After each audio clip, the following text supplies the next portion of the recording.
Yes, project. Yeah. All right, project. Hi, everyone. Hello. Welcome. I'm Santina. I curated the exhibition, and my work's this sculpture and the photographs of my mum. This is Woomin. Woomin's done these textiles and the one in the other room. Actually, I should probably have this, shouldn't I? So that way the thing fits up. This is Carla. Carla's going to be moderating. She's an art historian and curator herself. Katya Grokhovsky, she's done the video and the sculptures in the other room. And Barbara Weissberger, I did that, so American, burger. And she's done the textiles in here and the photograph. And we're going to be talking today and sort of like talking about the works and how this exhibition came about. There's going to be time for questions at the end. So hopefully you've seen the show and have some questions. So yeah, I'm going to pass it over to Carla. Thank you. I'm going to do a more formal introduction of who we are. So I hope it's okay. I'm going to read a little bit. And then we're going to talk a little bit about the exhibition. So I'm going to introduce myself. My name is Carla Abraão. I'm an art historian, independent curator. I hold an BFA in film and photography and a master's in art history from the State University of Santa Catarina, Brazil, where I'm from. My focus in my master's was site-specific installation and contemporary art. I work now as a lecturer at the Museum of Modern Art, the Guggenheim Museum, and the Brooklyn Museum. I also curated here in New York a few years ago, Kate Wind, Traces of the Invisible, and Amanda Guest, Inhabit, one in Soho and one at the Tim Burke Architects.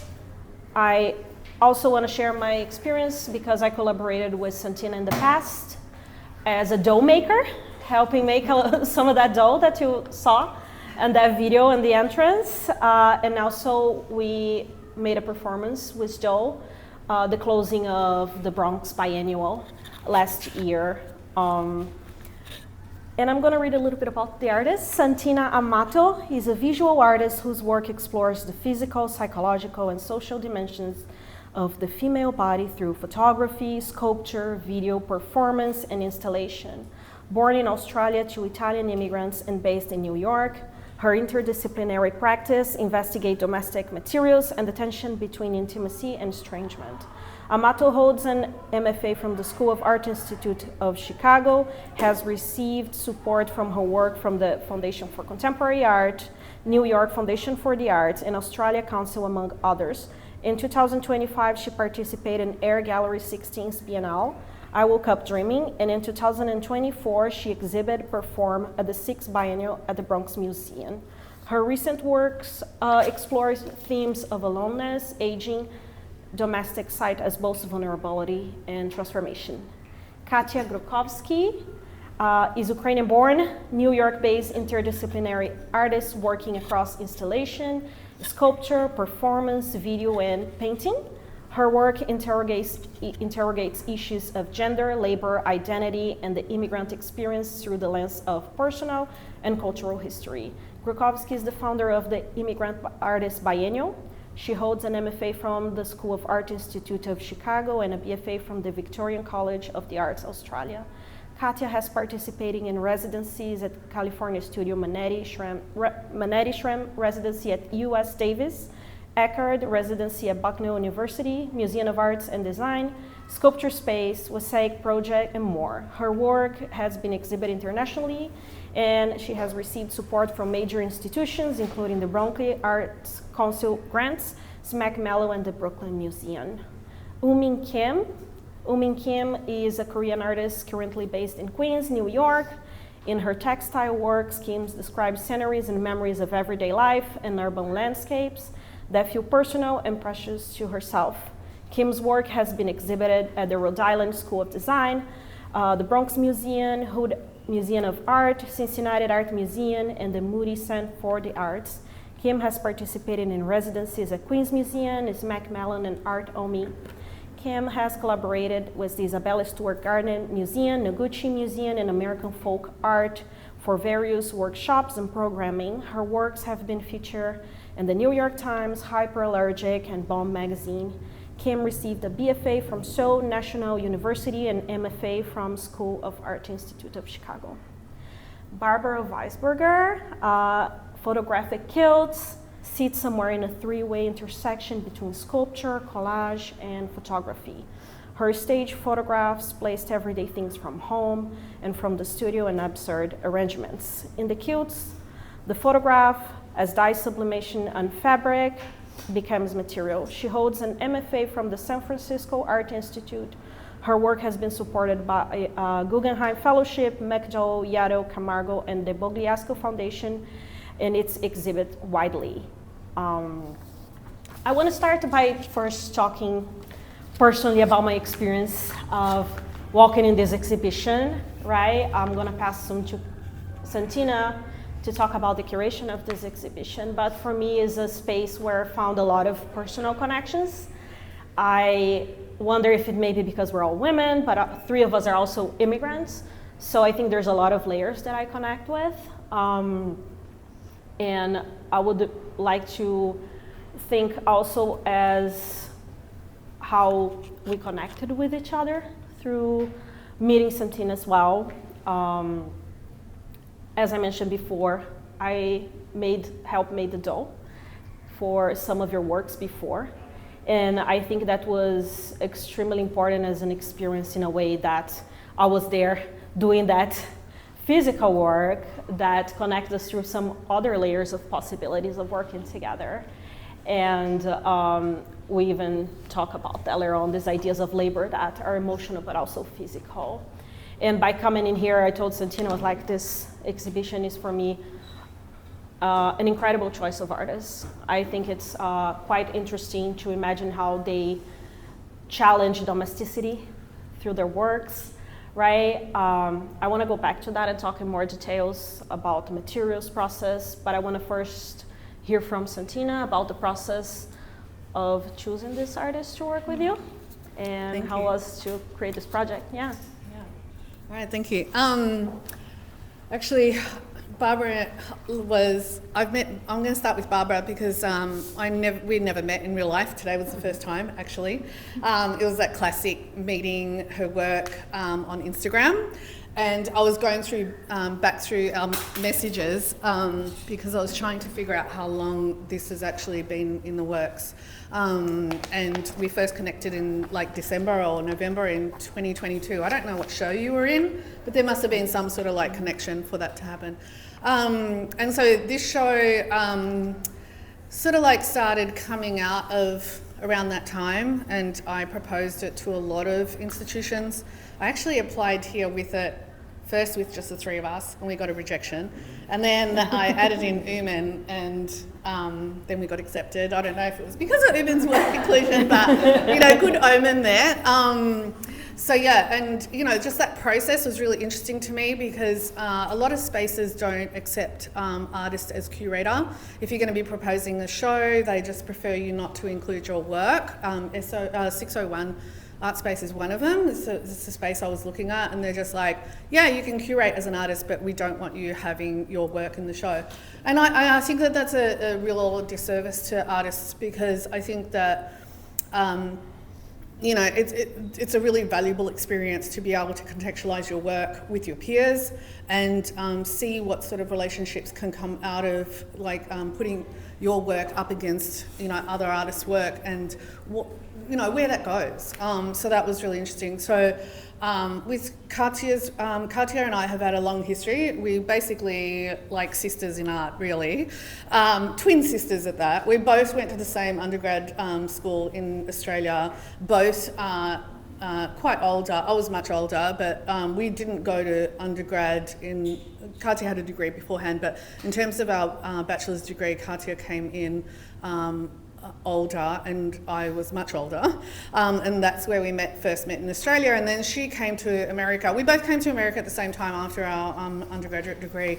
Katya went and pursued a master's degree at School of the Art Institute, and I was really blown away by her cohort, their work ethic, and the work that was coming out of SAIC that I followed, and I went and did my master's degree in Chicago as well.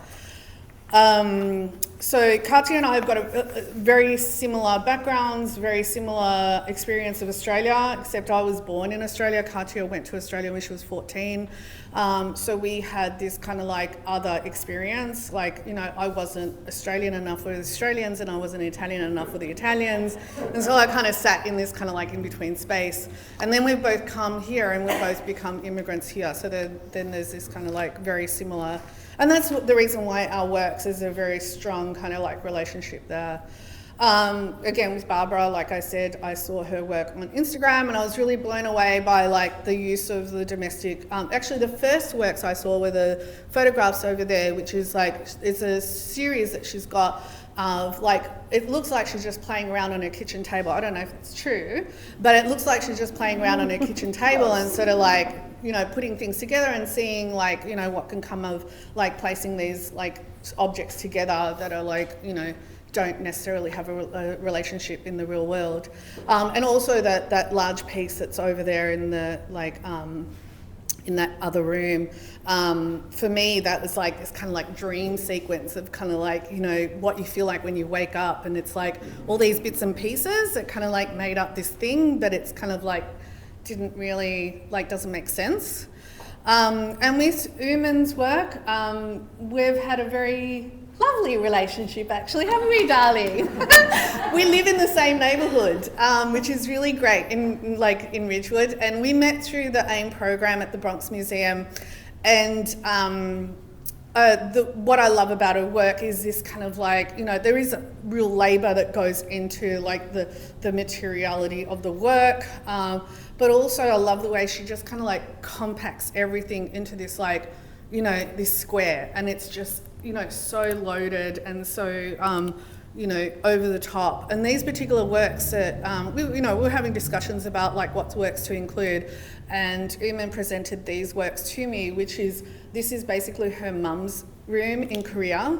This is her sister's room also in Korea, and her sister has a son. And then the other one is her workspace here in New York.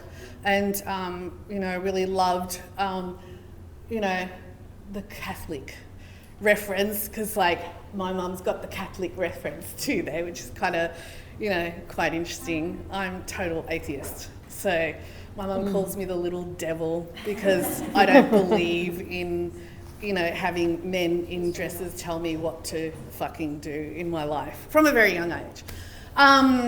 So yeah, that's how that came about. Do you want to extend on anything, or? Yes, I want. You mentioned the importance of like these ideas of labor that appear through the artworks. That was one of the interests when selecting those artworks. So I would love you guys to talk a little bit about that. I think that's very interesting to think how they appear differently, right? Woomin was telling me about like craftsmanship, which is something that I think you even mentioned how interested you were in the fact that craftsmanship is about making something that you make to live with it. That really was interesting to me. I'm gonna make the question for the three of you and then you answer. I think Katya too, we talk a little bit about that. And in your case, there's also this childhood memories, and I'm really interested in this idea of who these persons are when they're enclosed in those fences, right? Because we have in those sculptures in the other room, one is called Tatiana, the other one is called Ross, which are her parents' names, and they're mannequins surrounded by a fence, which you can talk more about that. And here we have also Bad Woman also behind a fence, so I think that's an element to think about. And Barbara's, you talk a lot about these materials that you added as well, which they bring this idea of use, right? But I think in a more maybe isolated possibility to think about those. So maybe if you can integrate with, they start with labor. I don't know if my question went too far, but you can go as you want. Maybe we should start with Barbara. Yes. Okay. I mean, I'm going to talk about the quilts and the photographs. So, because the way I work on them is clearly different. I mean, as far as labor goes, you know, quilt making is laborious, although, you know, I use a lot of machine sewing, like, and I mean, it's very important to me to like leave the raw edges, leave all the threads hanging, because as far as the so-called craft of making quilts, I'm really sort of interested in pushing against, the strictness and precision of that, and kind of embrace. When I work on them, I work on them pretty fiercely and actually work pretty quickly, and kind of, not that I jam them through the sewing machine, but I think of them as collages, and I like working in a way that has a kind of spontaneity that you might have making a collage. So it's sort of against what you might think of as the methodical, slow labor of quilt making. Interestingly, thinking about the labor with the photographs, when I started making them in 2022, and it was, kind of pandemic-ish at that time. And I was thinking that I wanted to have something that would be, almost like getting up and writing in the morning. So something that I would make pretty unselfconsciously, spontaneously, and pretty quickly. Like I wanted, that is a part of them, is this sort of sense of haste or urgency in making them. And I started working on them, I spend every summer in Montana, which every friend here knows, because I talk about it a lot. And it's a live workspace. My situation at home is my studio separate. But because it's a live workspace and I'm using all these pedestrian things, it has stuff that's either from the studio or from the kitchen or the bedroom. So it's this kind of like, we're not maybe at domestic space yet, but it's this kind of space where I can make a mashup of that.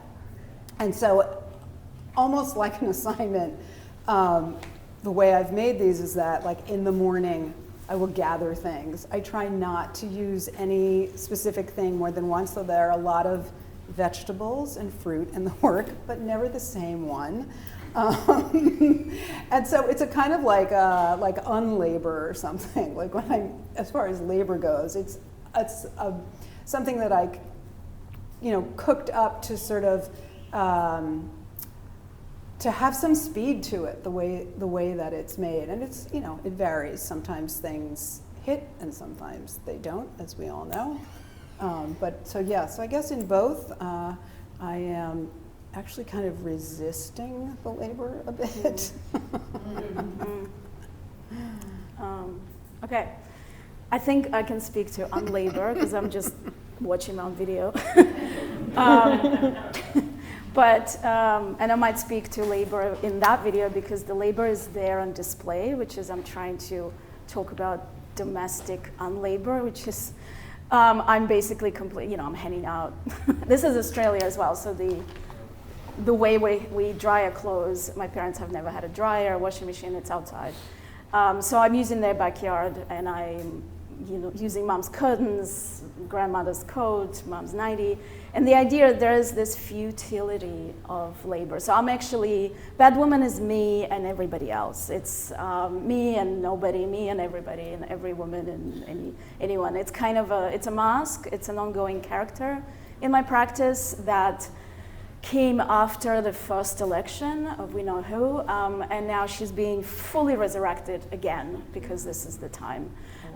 So this is the first iteration of her, and it's a masked character that's pretty much just futile, stuck in this loop of this backyard in suburbia forever and ever, kind of nondescript suburbia. So the labor, so I'm trying to, I grew up with labor by women in my family, surrounded by it in Ukraine, especially sort of this Eastern European idea of labor and feminine side of things, and then immigrant labor as well. And I'm also, I think about humor in my work all the time. So I do a lot of thinking through humor and absurdity, and that's how a lot of my family is, because we have to. It's just a necessity, and especially right now with everything that's going on. So this is kind of me trying to think how I've been able to reject labor as well. I'm the most undomesticated person, Santina knows, you've ever met in your life. I do not do well domestically, and that's why New York is perfect. So I wanted to talk about that in suburban, domestic, sort of bring out the objects outside, and I'm fussing around because I don't really know what to do. So that's kind of the idea of this video, and it goes back to childhood as well, because I'm an only child and I live across the world from my parents, and they live in Australia, and I have had a lot of expectations and still do, and I think that really goes back to my childhood. I was really rebellious as a young kid in Ukraine. And a lot of my memories were I just wanted to be one day in the West and be this artist, and here I am. So it's sometimes I have to catch myself thinking, well, I did it, I'm doing it. It's really difficult. But a lot of my work speaks to that kind of those dreams. So I think the sculptures on the other side, this sort of domestic fence, some of the fence is actual fence that I was sourced. And it's kind of this, these are my parents, these parental figures sort of always overshadowing my thought process, but at the same time protecting me. And it's idea of pairing and coupling that society puts on women, etc. An idea of childhood. So there's a Bugs Bunny, vintage Bugs Bunny cut in half. So there's always brutality in my work. So part of it is hidden in the Tatiana work, which is my mom. It has no face, and the Ross figure has the bunny. So it's the joke on the head is the father, and the mother is where the neck. What's the saying? I grew up with this saying: where the neck turns, the head goes. So the woman is the neck, and she's the hidden one. But the head is the representative of the household and all the decisions. So my parents operate that way, but my mom's very quiet. So my work always has this hidden meanings. There's always parental figures somewhere, because as an only child, they're extremely present, even across the world, my whole entire life. And there's quite a lot of influence there, so I've been able to separate a little bit now, but it's definitely in my work. It's their whole kind of presence that's throughout my practice, I think. Cool, I'm done. I was like listening, and then I was also trying to think my own answer, and I don't think I can elaborate. I was like, my heart was pounding, like I don't have a good answer, what do I do? But it's interesting, thinking about labor in this show, because, when I'm making my work, I don't think when I'm part of this, especially group show that is curated by third person, and it's interesting to hear the context that surrounds my work in different ways, and the labor is emphasized here, and I don't think I was necessarily making the work about that, but then the approach like this kind of retrospectively think and look at my work from that perspective, and it's always, I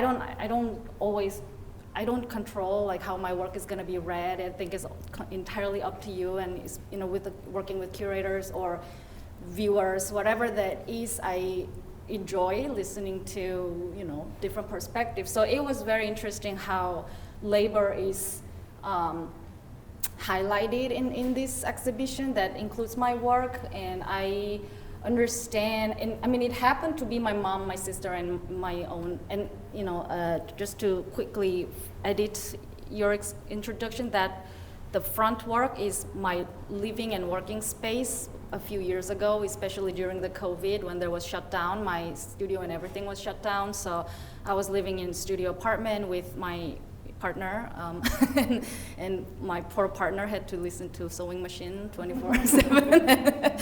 And that was the working space at the time. So yeah, now I think about my work, and especially because like what Barbara said about sewing and the material itself, the fabric is very everyday material, and it involves a lot of labor by nature. Like fabric doesn't exist by itself in our life, it's always some kind of product, and it's deeply involved in our daily life. So whether if it's clothing, curtain, tablecloth, or whatever that is, it involves this process of making and adopting into our life. The nature of it is making and labor. So that material itself made me think a lot about labor that is embedded in our life, not necessarily separated or paid or respected or even like honored in a way. And having that understanding from the material, looking at my mother's space and my sister's space, I also can see how I, as a woman, as an artist, as a daughter of a housekeeping mother, I can understand how I was always witnessing this kind of labor that is not defined, not honored, or not respected, or not even like, not even perceived as labor sometimes. It's something just like, the term itself is keeping. It's a lot of labor, but it's, So I'm thinking about that, how it is present in my work, and it's very interesting to, retrospectively, I'm understanding that from viewing point, how it is there, and I am thinking about that. And it's similarly, artist labor itself, I think it's hard to define in this capitalist systems. Some labors are just hard to define in this system, and it's just like layers of that reading in my work that I can see retrospectively. And also I think it's my new interest, especially learning from working with fabric, is recognizing the labor within everyday life. We are all, there's labor every moment, every second of our life, and everything we touch, from cup, from, bed, from everything has labor and, working behind it. And I was talking with Carla about my new project, which is about male artists, which is my new theme of the work. But I'm kind of like learning how to also, through this working with fabric, recognizing labor in every moment and every objects and every material we see. So yeah. Santina, and following that, the same conversation, I wanted to talk about the same thing, obviously, but also, I don't know if you want to comment also on the performance, the day we open as well. Yeah, I mean, for me, yeah, I've spoken about labor being emotional and physical, and that's where I'm sort of like coming from with my my angle of it, but also identity. And you see in that photo of me and my mum, like, someone on opening night said, "Oh, you guys don't look happy." And I'm like, I just spent an hour and a half making 50 pounds worth of dough. So we went through, there was a whole series of photographs that came out of that performance for photo, but I picked that particular one because there is this kind of like dynamic between my mum and I, and she is really codependent on me, and I think it's just because being an immigrant, she relied on me from very young, which is what a lot of immigrant kids experience, everything from translating from English to their language, to everything, like paperwork, everything. My mum really relied on me to basically exist in Australia without knowing English. And so I've grown up, and there's this coexistence that exists, and which is why I'm on the other side of the world to live my life, because I had to remove myself. So for me, that labor it's not just that physical labor that's on a sewing machine or whatever, but there's this kind of labor in trying to become an individual when you are when you do have helicopter mum or helicopter parents or whatever, or a parent that is actually relying on you. So I think that my mum raised me to be the perfect housewife, and I completely failed. I did not want to have a husband and children. I think I was about 5 when I decided that I didn't want that. And so, because I saw my dad having this, he had 3 jobs, and as a kid, he had this adventurous life. He was out in the morning and he wouldn't come home till late at night, and my mum was always there. She was making food, making our clothes, she was kind of really labor intensive, and I just knew I didn't want that. So carving out my own sort of identity away from this kind of training that I had to be the perfect housewife. And Katya says that I know she's really shit in the house. She knows that I'm fucking great. Like, but I'm like, you know, everyone come to my house and I'm cooking, you know, like we've had many parties where I'm just like making pizza dough at 11 o'clock at night and feeding the people and all of that kind of stuff. Like I am the perfect housewife, but without the husband and the children. So I actually, you know, my identity and labor is really intertwined, and there's a real resentment there as well. Like I am very laborious in the way that I exist in the world. So yeah, and even like my portraits with the women with their weight in bread dough, that's kind of like come out of, you know, when I went to graduate school in Chicago, I started playing around with the idea of dough because I was like, you know, relating it to the body. It's obviously an abject and all that kind of stuff. And I really wanted to bring that into my practice. You know, it relates to my history as an Italian, being raised in Australia as well. So that's how those portraits came out. And there is something really lovely about having a community of women coming together. Leah has worked on my dough portraits as well.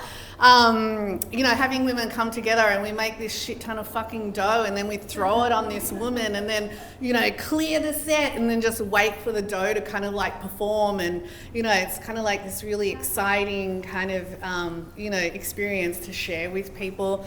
And it's super great. So on opening night, Leah and Lola, who's not here now, but they performed by scrubbing the floor. They were scrubbing the floor for the whole of opening night. And what was interesting about that is, like, you know, listening to what people in the crowd were saying and their reactions to it. Like someone said to me, I don't know how to react to this. It's making me feel uncomfortable to have these people on the floor scrubbing, cleaning the floor while I'm here looking at art. And that's what I wanted. I wanted this kind of like bringing the labor to the forefront. Like normally we walk into these spaces and it's like complete madness, and then the second the door opens, everyone's smiley faces, you know? So I was really wanting to bring this kind of like forward a little bit. So yeah, I think that's it. Yeah, I remember when I make the dough, I never had so much exercise in my life. I don't think I was expecting that was going to be that hard. And I think I really wanted to do that for the experience, but also because I grew up making bread for my grandma. And there is this thing that you never stop, otherwise the dough get bad, which is something that you told me too.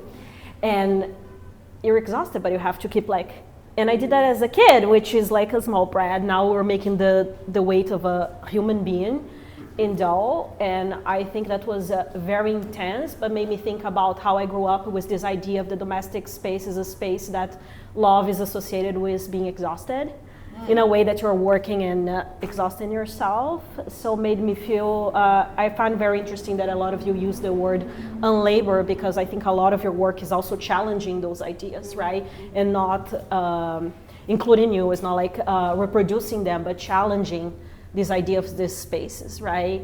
And that's why I think it's so interesting as well. And I'm gonna make a question for Barbara and you about body, because I think there in this idea of challenging these spaces, there's also this idea of a body that expands and becomes like out of a form of a body, right? And encounters objects of everyday life. And I think with Barbara, we also have that. I think I read someone talking about your work as a surreal.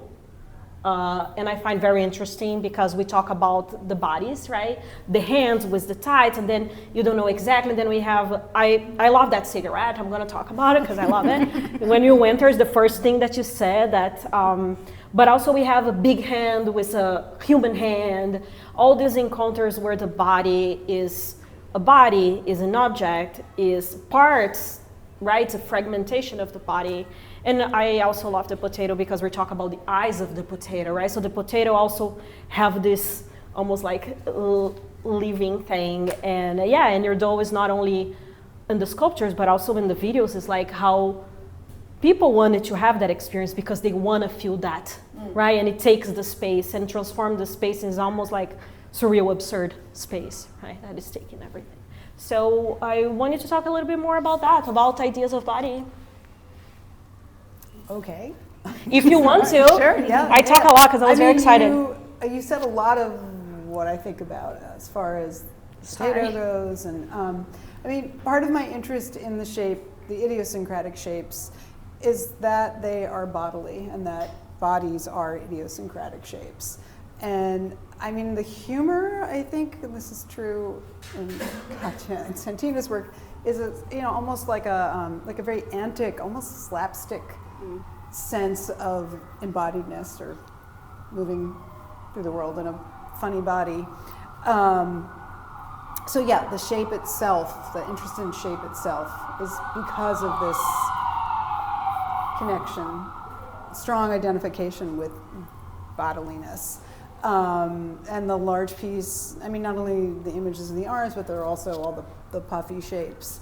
I also love the cigarette, I'm just going to say. And was extremely excited. I know, that's why I want to bring it. Because I had actually made those puffy green shapes, which then presented as lips. And my immediate thought was that those lips need a cigarette. And because the piece is speaking about anxiety in a lot of ways that kind of, the cigarette was self-evident in that way. And I mean, Can you just say the title of that big piece? So the title of the big piece is "We Are So Nervous We Almost Look Calm." And that piece was also made in 2022. I was excited, Santina, that you were interested in that piece because, I think we're still very nervous. I think I can say that. I don't know how calm we look, but yeah. And I mean, I haven't used that trope of my arms in the stockings in a couple of years, but part of that was still connected with thinking about things and our relationships to things and sort of the life of things outside of us. And I had been staging photographs similar to the photographic series, and I started thinking about what if my body was the table on which things were staged. And so I started thinking about the stockings as a way of almost gluing things to myself and thinking about body boundaries. And the fingers also came out of a lot of funny cartoonish sculptures that I was making, some wearable. Yeah, and I'll just also add something about the potatoes, which you mentioned, which is that when I started using potatoes as a very important image in my work, I was trying to think of something that would be bodily, would be lumpy and abject, which is one of the ways that I think about bodies, and I thought that a potato would be perfect for that, but not be a body and not be my body. And so, as I was working with the potatoes, I started thinking a lot about the language around potatoes: skin, flesh, eyes. The potatoes as kind of living flesh. I was also thinking about Agnes Varda and her patutopia and her potato fixation. So there's a bit of a homage or something to her in that. Wait, and what did you want me to say? Comment on ideas of body as well, right? We're talking about this challenging domesticity through. Well, I think I've said enough. I'm going to pass it on to Woomin, who doesn't show body. I want to talk more. I have more questions specific for Katya and Woomin as well. But of course, if you want to mention that, you're welcome to. If you want to comment about that. I don't. Just really briefly, yeah. Body is absent in my work, especially these ones. Just really one sentence thoughts about that when I was making was I wanted to kind of consciously remove the body from the space because I was thinking this work as kind of a portrait series of these people without necessarily describing the body, because I thought objects tells much more honest story. It's just that language we don't understand, but also, I thought the moment you put in body, objects sometimes become more kind of passive in the image, and I wanted objects to be more kind of active, protagonists. So that's just only thoughts on body looking at this work. So absence of body. Yeah. I mean, for me, my work comes from the body instead of back to the body. It's kind of, I'm in my work a lot. I'm very physical and visceral inside the work. So when I build sculptures, it's a humongous mess. So they kind of carved out of it a lot of materiality. My body, really, if I cut fur, just those sculptures, it's a lot of fur cutting. It's everywhere. I eat it. So the body is literally, it just comes easily to me. And I think it's also to do with my early background. I used to dance when I was young, and then I did fashion as well. So you can't escape the body. It's like those disciplines, and then I did sculpture.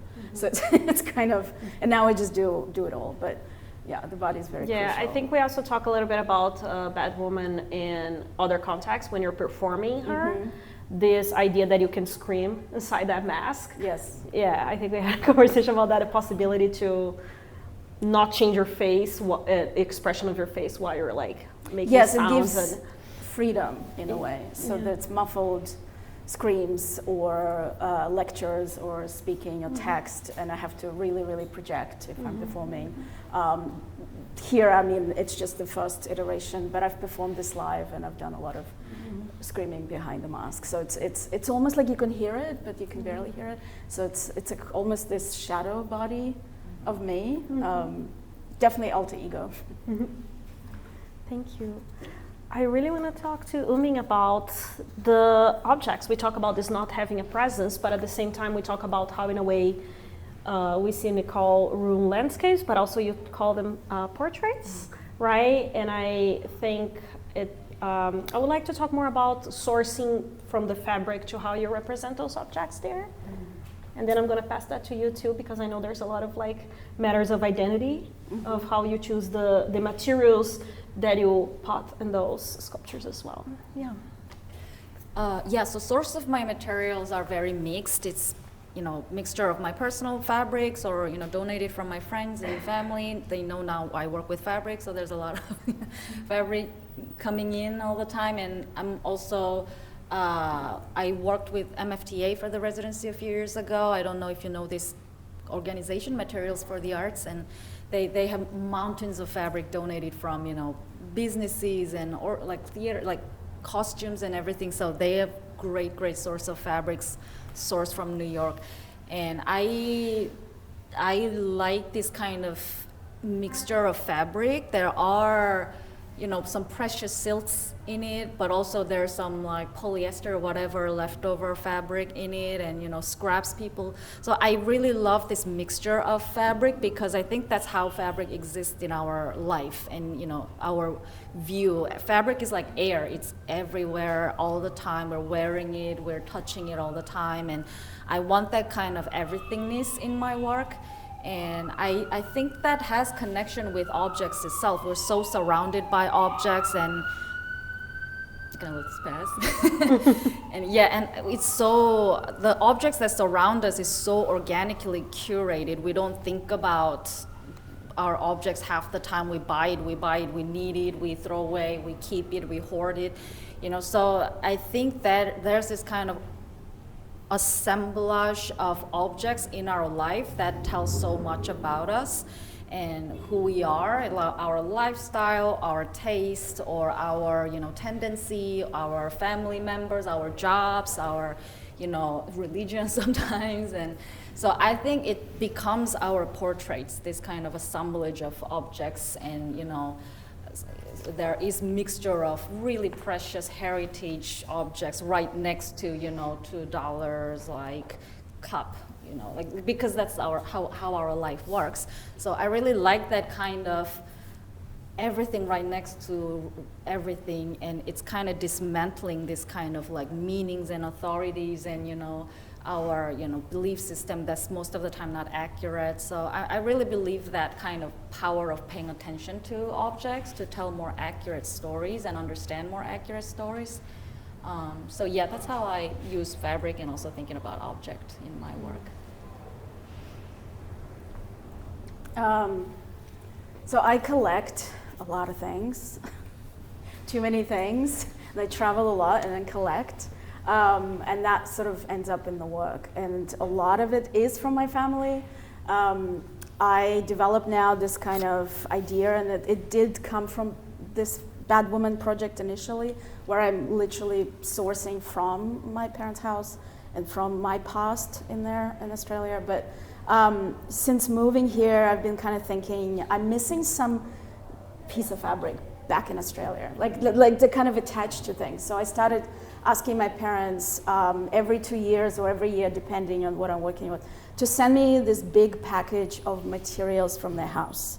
And it could be the most random things. And I developed a practice recently of getting online on Zoom and just ask, they would pull stuff and what about this? What about this? What about this? Because it's expensive, it's a long way, and it's, some of the things that's still precious to them. And of course, they have hoarded everything.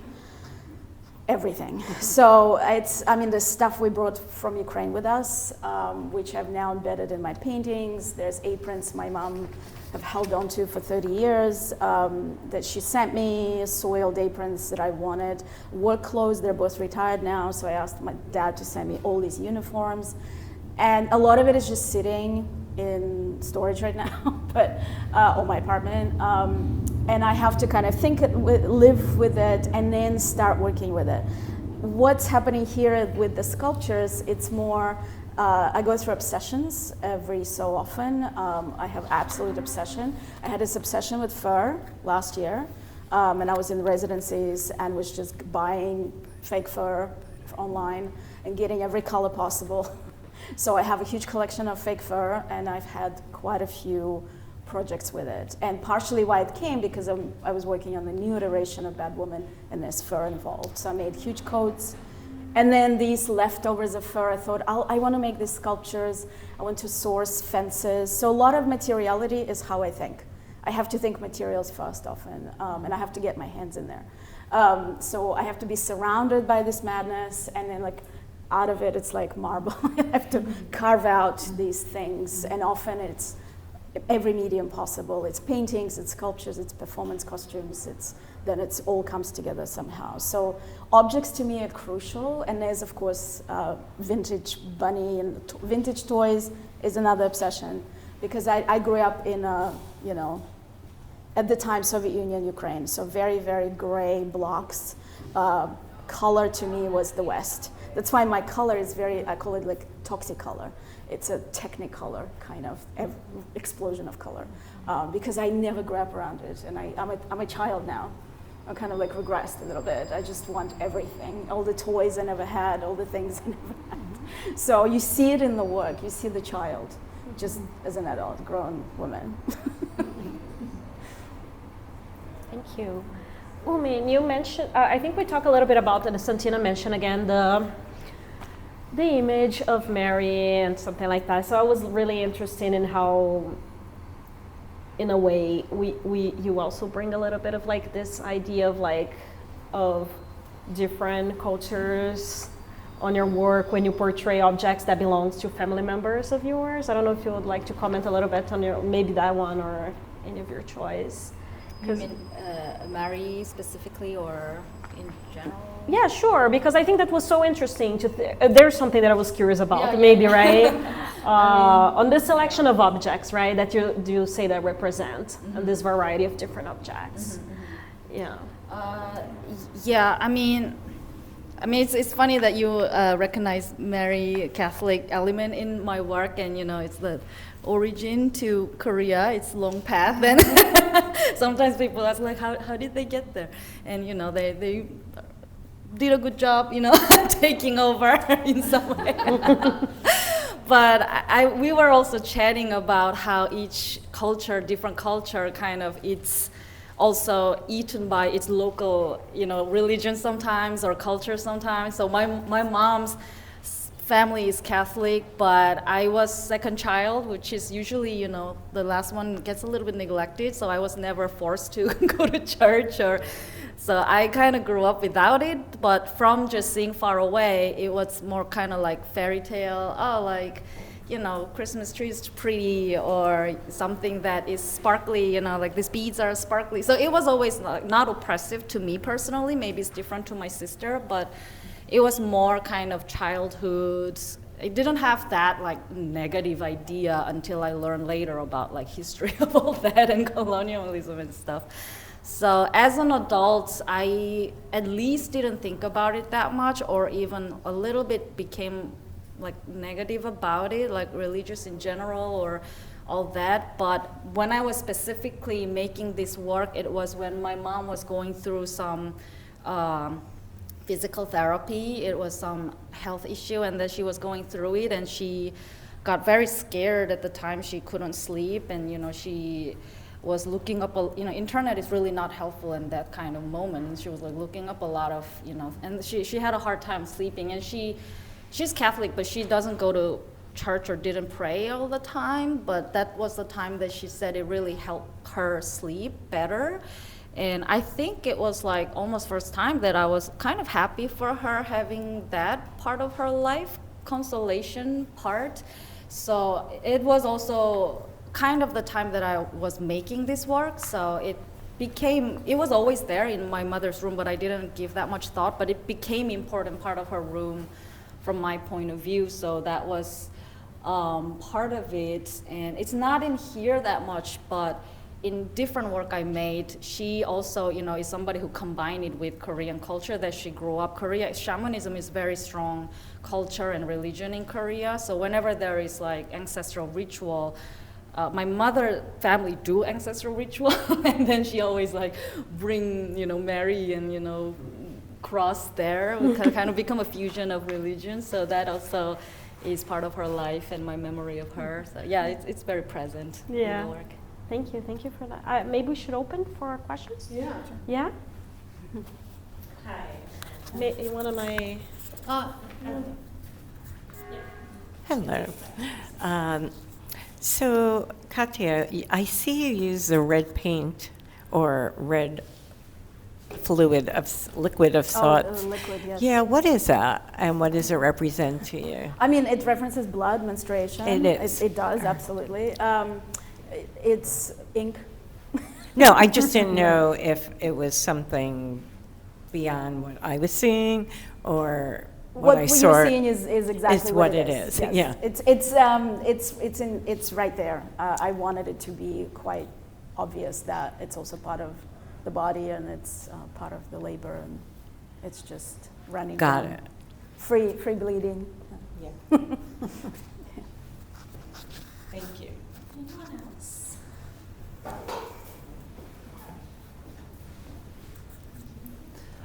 Just kind of an open question to whoever. There was that idea which was floated of how often love feels like exhaustion because of all the labor involved in taking care of those we love. And I wanted to revisit and sort of hear more of sort of maybe the contrast between love as a resting space in the people close to us, and love as exhausting and laborious, and if even that is too restrictive of a parallax between those dimensions of love, and also the experience of being a woman and gender involved in all of that, because I think it's very different for women than it is for men. Well, fuck me, don't I have a lot to say about that? Those of you that know me.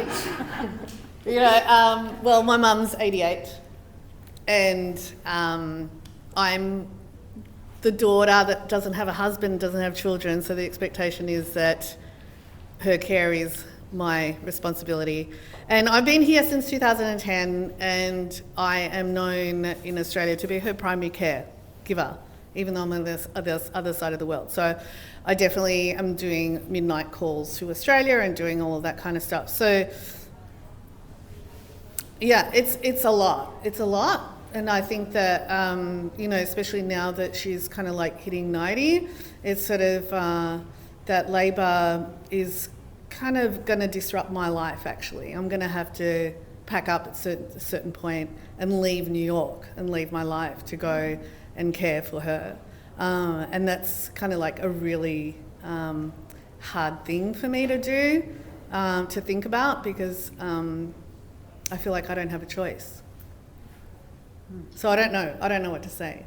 But this series that I did, and I took that at the beginning of last year, that was kind of like a real turning point for me. I've never really sort of like turned my camera to my mum, but that was the year that I kind of was like, oh fuck, yeah, things have like changed dramatically here. And there is, I was crying a lot during that time. I normally go back for about 3 months because my work's remote.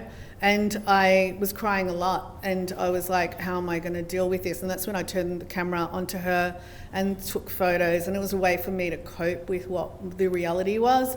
And even to like now, it's just like, I don't know how to deal with that, but I know that that labor of caring for her is going to fall on me.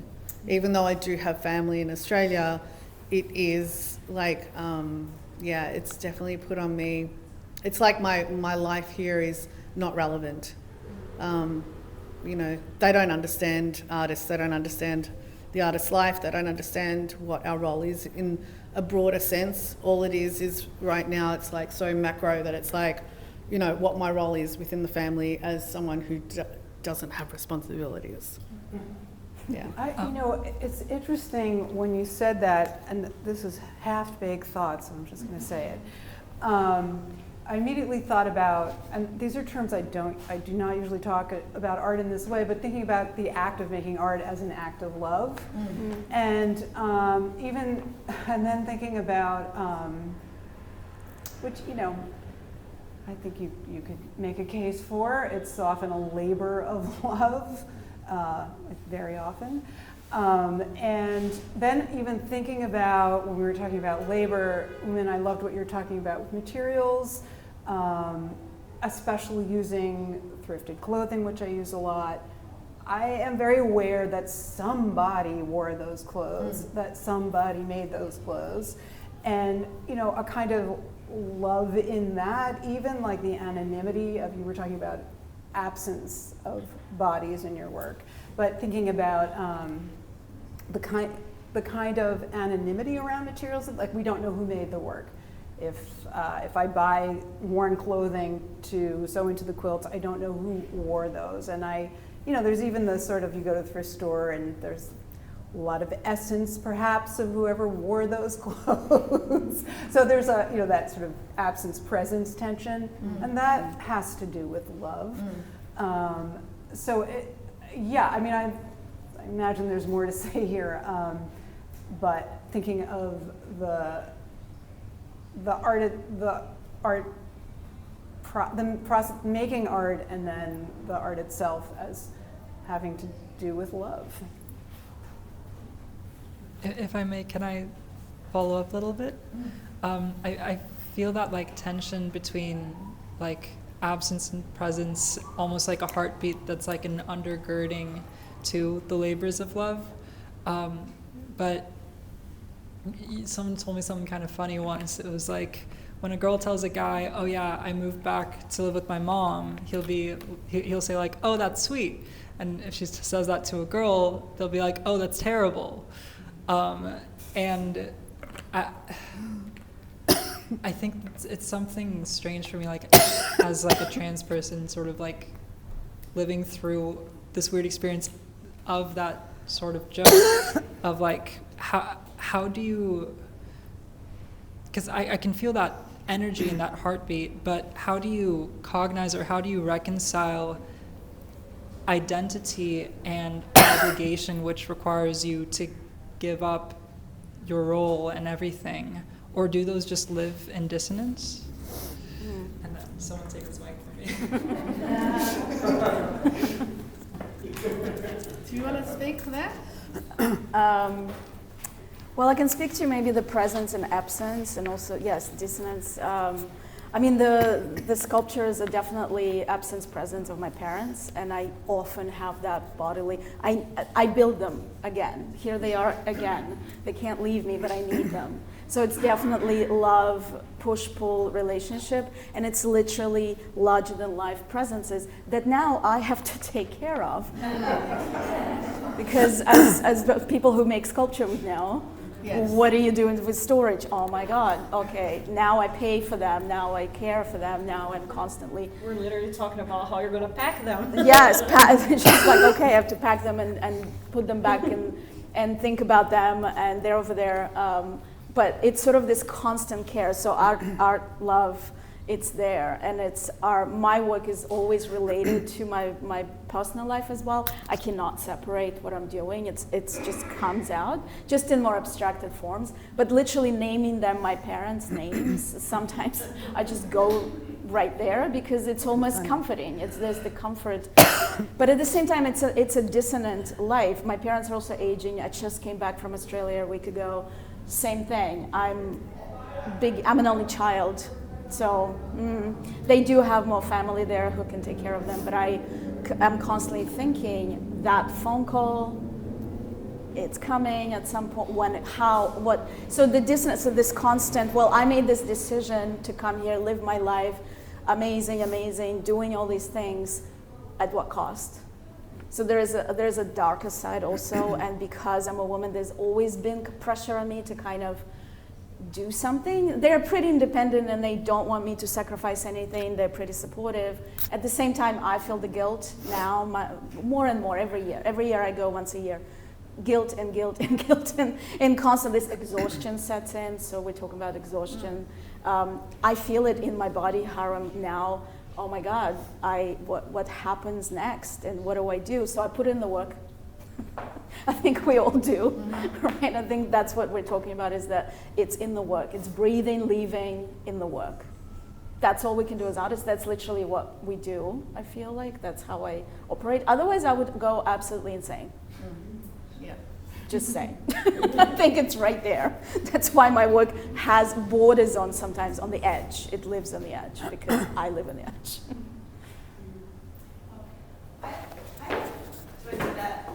It's just for the recording. It's recording. Okay, so I just have comments for 3 of the artists, and I love the show, and I came and I spent a lot of time looking, and I've talked to Santina a lot, so I don't have a question for her, but for the 3 different artists,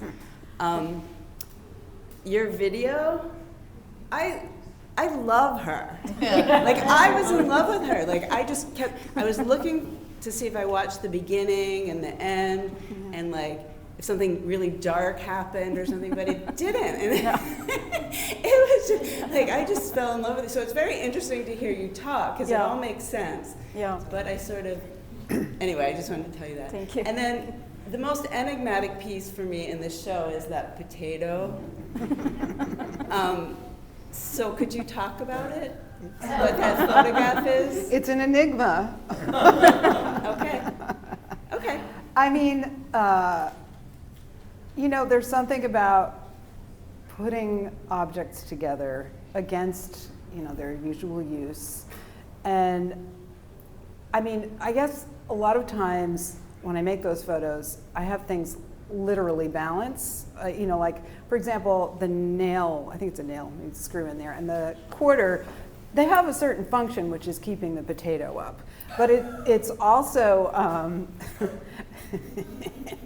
mean, something's got to keep the potato up. But, there's also something about this, like, strange balance that just feels right. And, like Audre Lorde, it feels right to me.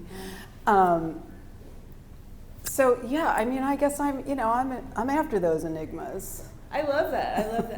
But it was the only piece that I really didn't know who made it when I was here, and it was just, anyway. And then the last question I have, or comment, is I love the Korean writing. I just find it so beautiful, and so, what does it say? What title is it? It's the green one says Catholic, which is Catholic. Okay. And 신약 성경, I'm not Catholic, so I don't actually know what that means. It's just it's accurate description of what's actually in the stand. I think it's something about newer version. Do you know anything about it? Like, so it's the Bible? It's like Bible, like 성경 is Bible, and 신 I think there's 구약 성경, 신약 성경. 구 means old, 신 means new. So I the think New Testament or New something. Testament, yeah. It's just so beautiful the way they're done. I thought, you know, like the way, especially the bottom one, the way the print is done. But it's very interesting because like there's so much information from everything that's in the picture. So those are my comments, questions. Thank you. Does anyone else have a question? Thank you, guys. Not so long ago, like this type of art wasn't considered as art. It was craft, for example, yes, and especially it said about being rebellion, but being rebellion against social system and trying to go to the West where everything is perfect and you could be included in this.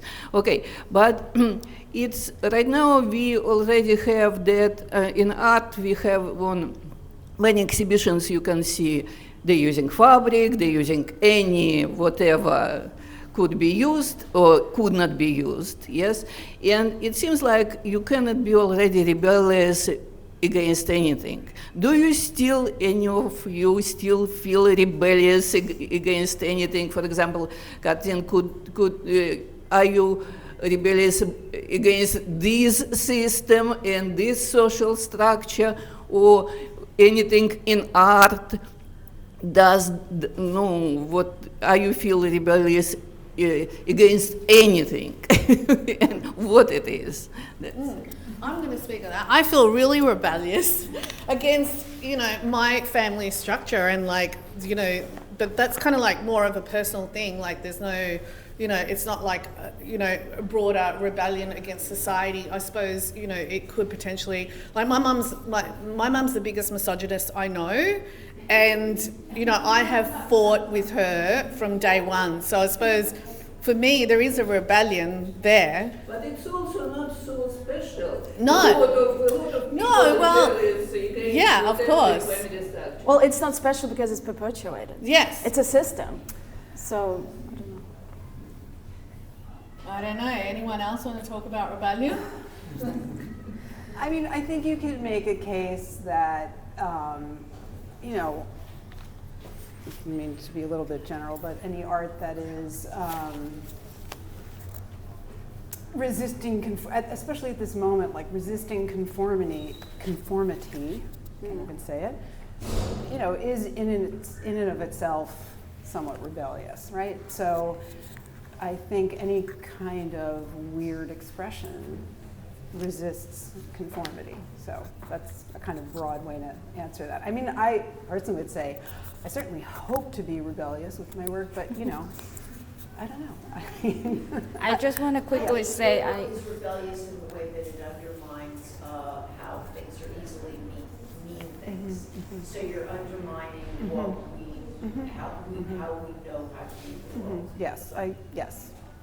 Thank you. I just want to quickly say, I personally, I don't know, I can't tell for every artist, and I might be minority. I don't feel the pressure to be rebellious. I just feel like I want to be myself. I'm gonna make what I want to make, and if it rubs somebody wrong way, what can I do? If somebody like it, what can I do? I don't feel pressure to be rebellious. I just feel like I want to be myself. I want to mention that I do think being an artist is an act of rebellion. That's that. In today's climate, where we are, it is so difficult to be an artist, to maintain any type of success, to financially, everything. And on top of it, also being a woman, etc., etc. It is an act in itself of rebellion. That's it. That's living the life of an artist. Well, if there are no more questions, we'll just kind of like mingle and come up to us and chat. I have more questions. Sorry? I have more Oh, you have more questions? You want to ask more? Yes.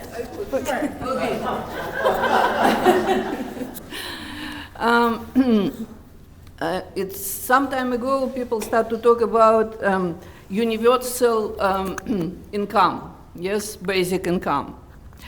And also some feminists start to talk about that domestic labor should be somehow also paid for.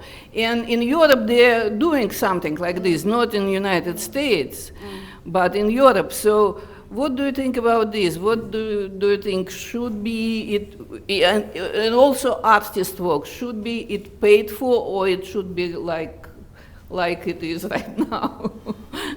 What do you think about this social response to our work, to female work, to basic income? Maybe that's a good question for everyone. Mingling. I mean, it's obvious.